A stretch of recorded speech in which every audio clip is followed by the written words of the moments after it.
መስጠት አለበት። ከዛ የምናነሳው እናነሳለን። ቁጭ ብለን ተነጋግረን ደብተር ምናምን ይዘን አስቤዛ ምናምን ብለን እንትን እንላለን ማለት ነው። ይህ ልጅ ጋር ተገናኝተናል የሆነው ኦኬ ያ የሆነ አስቤዛ ምናምን እናነሳለን። አዳምጪ ማሬ። ከዛ በልጆቻችን ባንክ አካውንት ገና እኔ ልጆቼ 1 ዓመት ሲሞላ የባንክ አካውንት ከፍትላቸዋለሁኝ፣ እቆጥብላቸዋለሁኝ። የተረፈውን ብር በስማቸው አስገባላቸዋለሁኝ። የተወሰነ ደግሞ ለሆስፒታል ለምን ያው የሰው ልጅ ደካማ ሊያመን ይችላል ምናምን ሰው ይሆን አስቀምጣለሁኝ። በቃ አለቀ። ደሞዙ ግን ግዴታ ለእኔ አምጥቶ መስጠት አለበት። ምክንያቱም ነገ ልጆቻችንም እኛ ልንሞት እንችላለን። አስበሻል? ከ1 ዓመት ጀምሮ እስከ 20 ዓመት ብር ብንቆጥብላቸው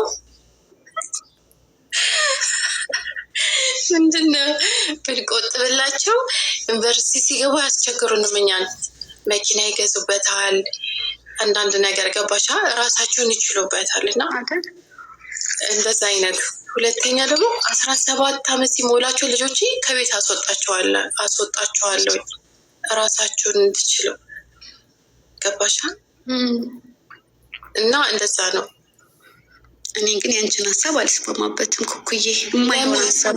እሺ ልንገርሽ። እሺ ማሬ ይቅርታ። የሰው ልጅ እኮ ይሞታል። ሊመጣሽ ምናምን ወንድ ልጅ እኮ ነው፣ ምን ማድረግ እንዳለበት ያውቃል። እሺ ቆይ ልንገርሽ ማሬ። አሁን ባልሽ እሺ ሀሪፍ ስራ አለው እንበል፣ ብር አትዩም አይደል? እሱ ነው የሚሰጥሽ ሸርፎ ምናምን ገባሻል?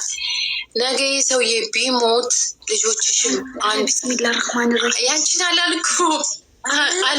ኧረ ቢያንቺ ሌላ ኩኩ እንደዚህ አይነት ሀሳብ ገና ሌላና ባላ አንቺ ልትቀድሚ ትችላለሽ ወይ? ልጆችሽ ሊቀድሙ ይችላሉ እኮ። ሊቀድሙ እሱ እኮ ቀድር አላ ማለት ሞታለን እንዴ? የማሀቅ ሞት ሀቅ ነው እንዴ? ሞታለን እሞታለሁ እኮ ፊትና ኋላን አላህ ነው የሚያውቀው። ሊሞት ይችላል እና እንደዚህ ላድርግ ቀድሜ ጠቀም አለ ጫማሪ ልንገርሽ። አብዛኛውን የልሽ ኢኮኖሚ በወንድ እጅ ነው ያለው ገባሽ አይደል? ወይ ሲፋቱ ወይ ባል ሲሞት ምናምን የምትጎዳው እናት ናት ገባሽ አይደል? መቆጠብ አለብሽ እንዴ ምሻል እንዴ? እኮ መሰልጠን እኮ ነው። እስከ መቼ ድረስ ወደኋላ? የሰው ልጅ ወደፊት ነው የሚራመደው። አንቺ በራስሽ መቆጠብ አለብሽ፣ ለልጆችሽ መቆጠብ አለብሽ። ወንዶች ያባከናሉ። ወንዶች አበድረው ልንገርሽ፣ አበድረው ሁሉ ብድሩን ክፈለኝ የማይሉ ወንዶች አሉ። ሀዩ ሼም እያያዛቸው። እኛ እኮ ብድር አበድረን ለራሱ እንዴ ክፈኝ እንጂ ምናምን እንላለን። ወንዶች ግን አበድረው ለራሱ ይሉን ተይዛቸውና አይጠይቁም። በጣም የሚወደው ጓደኛ ይሆናል ምናምን እና በቃ ግዴታ መመካከር አለ። በቃ ባልና ሚስት ግዴታ መመካከር አለባቸው። በመመካከር አምንበታለሁኝ። እውነት ነው፣ ያው እውነት ነው። የምር ብር እያበደሩ ነገሮች ላይ ብር አታበድርም ልትይ አትችይም።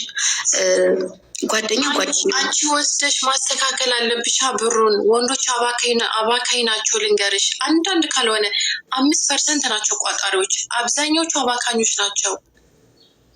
ይጠጡበታል፣ ይገባበዙበታል። ውጭ ጓደኛውን ወስዶ ከሚጋብዝ አንቺ ለልጆች ሴፍ ብታደርግ እኮ ነገ ዩኒቨርሲቲ ሲገቡ አንቺን አያስቸግሩሽ። መኪና ሊገዙበት ይችላል። ካለበት ኖ ኩኩዬ መዝናናት ካለበት ጓደኞቹ ጋር መገናኘት ካለበት በልክ መሆን አለበት። አማሪ በልክ መሆን አለበት። በልክ መሆን አለበት። አንቺ ለትዳር አትሆኛ። እኔ ትዳር ማለት ወንዶች እኮ በጣም አሳቢ ሴትን አትፈልጉም። ያ አይ ነው እኛ ሴቶች ነን እኮ ለልጆቻችን የምንጨነቅ። መተሳሰብ አለ ውዴ በብዙ አይነት ነገር። እኛ ሴቶች ነን ለልጆቻችን የምንጨነቀው። ነገ ተምሮ በነገሮች ላይ ጥሩ ባል ከሆነ ጥሩ ወንድ ከሆነ ከአንቺ በላይ ከሚስት በላይ አባት ነው የሚያስጨንቅ። አልፌ ብሄድ እንኳ ልጆቼ ማን አላቸው፣ ልጆቼ ማን ያነሳቸዋል ብሎ የሚጨነቀው አባት ነው። እናትማ ብትቸገር ተበድራም ጋግራም ተጠብሳም ታሳድጋለች። አባት ግን እኔ ባልፍ እንኳን ልጆቼ የት ይወድቃሉ ብሎ ያስባል። የኔ ማለት መስሎች ነው። እንጂ ጥሩ ወንድ ከሆነ ጥሩ ቤተሰብ ያሳደገው ልጅ ከሆነ ከጥሩ ቤተሰብ የመጣ ወንድ ከሆነ እንደውም እናት ማሳደግ ነው። አባት ደግሞ ነገ ልጆች አድገው የሚፈልጉበት ደረጃ እንዲደርሱ ብሎ የሚያስበው ከመጀመሪያው የሚያስተካክሉ አለ። ግን ብዙዎቹ ግን እንደዛ አይደለም እኮ እሱን ነው ብዙዎቹ እንደዛ አይደሉም ብለሽ ተከራከሪ እንጂ። እሺ ልንገርሽ፣ ባዩ አሁን አንቺ ሰፈር አሁን እናንተ ሰፈር አለ አይደል? ስንቶቹ ናቸው በእናት እጅ የሚያርጉት? የሉም እናንተ ሰፈር? እኔ ባደኩበት አካባቢ እኔ ተወልጄ ያደኩበት አካባቢ ሴት ልጅ እናት ልጆቿን ስታሳድግ እንጂ እንትን ብላ አባት ቁጭ ብሎ እንትን ሲላላል። አባት ሰርቶ ሲያመጣ ሰርቶ ቤቱን ፉል ሲያደርግ ሰርቶ ቤቱን ሲያስተዳድር ነው። እናት ደግሞ ቁጭ ብላ ልጆቿን ስታሳድግ ነው እማውቀው ወደኛ።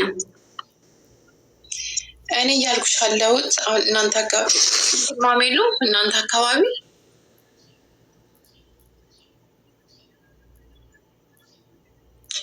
ሲንግል ማሜሉም እናንተ አካባቢ ሲንግል ለምን አይኖርም? ይኖራል እንጂ እኮ እሱን እኮ ነው የምልሽ። ባሌ እኮ ግዴታ እኮ መሞት አይጠበቅበትም፣ ሊፈታኝም ይችላል። አረ ቢስሚላ፣ አረ አንቺ ንያሽን አስተካኪ። ሊፈታኝም ይችላል ሊሞትም ይችላል ብለሽ ወላይ ኮኮ እንደው እንደ ቤተሰብ እንመካከር ካልሽ ምንም አይነት ነገር ስትጀምሪ እንደዚህ ሊሆን ይችላል ብለሽ አትጉበት። ይኸውልሽ ባላህ እጅ ነው።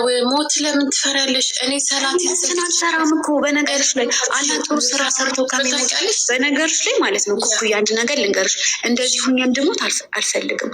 አላህ ሀቲማዬን አሳምሮልኝ ማለት ባለሁበት ሁኔታ ብሞት አንቺ እንደ የቀብርን ጥያቄ ቀላል ነገር አረግሽ እንዴ? በጣም እኔ ደግሞ ልንገርሽ ታጅርን ከሰገርኩኝ እኔ ሞት አልፈራም። ሰላቱን ከሰገርኩኝ የሰው ልጅ እኮ ይሞታል እንዴ? ነገ እኮ እኔ ላነሳ እችላለሁ። ሱብሃንአላህ አይደለም ነገ የሚባል ነገር አይደለም። ከዚች ከአንድ ሰከንድ በኋላ ከአንድ ደቂቃ በኋላ ምንድነው እንደምንችል አናውቀውም። አላህ ነው የሚያውቀው። ልጅ ማለት ነው ሲያወራ ሜቢ እያለ ነው ማውራት ያለበት። እርግጠኛ መሆን የለብን። ኢንሻላህ ታዲያ ለምንድን ነው የምንለው? ስለማናቅ እኮ ነው። ነገሮችን ስለማናቅ እኮ ነው ኢንሻላህ እንላለን። የሆነ ነገር ማለት ነው። ብቻ እንዴ 6-7 ልጅ እኮ ልትወልጂ ትችያለሽ። ያለ ስራ ምን እንደሆነ ነገር እኮ እሱን እኮ ነው የምልሽ። እና እኔ ግን ሴቶች ቢሰሩ ባይ ነኝ።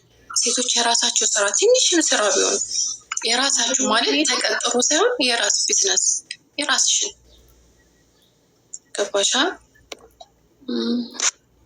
ትንሽ ስራ ስትሰሪ የራስሽን ቢዝነስ ወንድ ለራሱ ያከብርሻል። ገባሻ? ወቴ ስትገቢ ለራስሽ ቢያንስ ለኮስሞቲክስ ለራስሽ ምናምን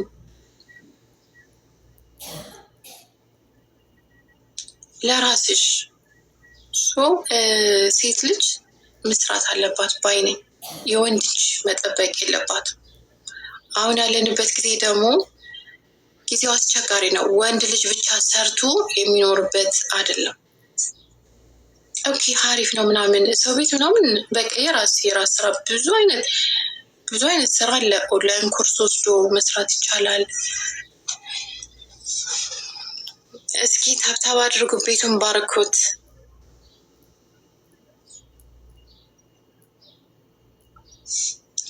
ምን አንቺን ያገባ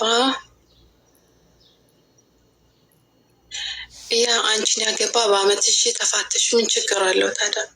ይለፋታ ካልተመቸው ይሄድ እና እንደ ሌሎቹ ይህን አባት ወዳለው እያልኩ ማለቃቀስ አለብኝ?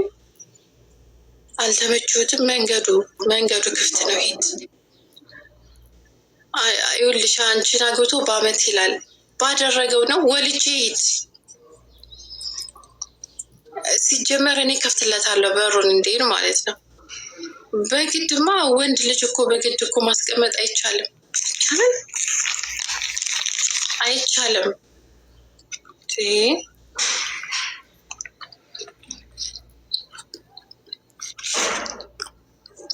እና እንደ ረዋን ኡስማን መቶኝ ሆስፒታል እስከምገባ ድረስም አልጠብቅም።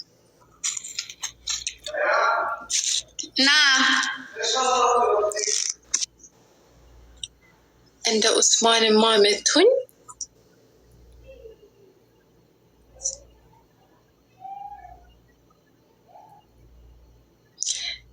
ለልጅቷ መጥፎ አትምከሪያት። ኧረ እባክህ እና ገረድ ትሆንልህ አንተ።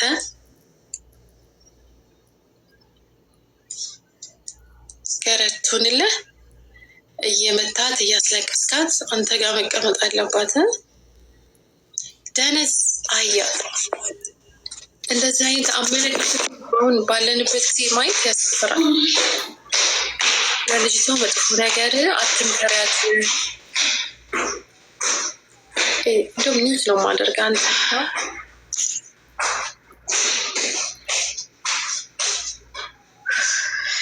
ጅላጅል ሲያስጠላ። እኔ ስለመከርኳት ስላልመከርኳት እኮ አይደለም። አንድ ሰው 17 ዓመት ከሞላው በቃ በራሱ መወሰን ይችላል እና የትም እየዘለለ የትም እየተንዘላዘለ የትም እየሄደ እየጠጣ እኔ አሚን ብዬ መቀበል አለብኝ። በተለይ የሙስሊም ሴቶች ማለት ነው፣ ባሎቻችሁ መጠጥ እየጠጡ የሚመጡ የምትቀበሉ ሴቶች፣ እናንተ ግን ጤነኛ ናችሁ? ጤነኛ ናችሁ? ባሎቻችሁ መጠጥ እየጠጡ